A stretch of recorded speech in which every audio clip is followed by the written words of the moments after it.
Так, а ну, диванні експерти. Маємо курсу Д в хетчбекі. В чому біда?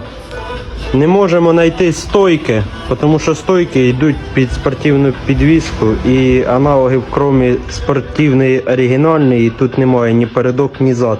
Ми сьогодні взяли стієчки, то будемо пробувати дивитися. А якщо ви знаєте, то напишіть в коменти, які ви ставили. Кстати, а номерок-то можна і посмотреть. Оригінальний. Якось так.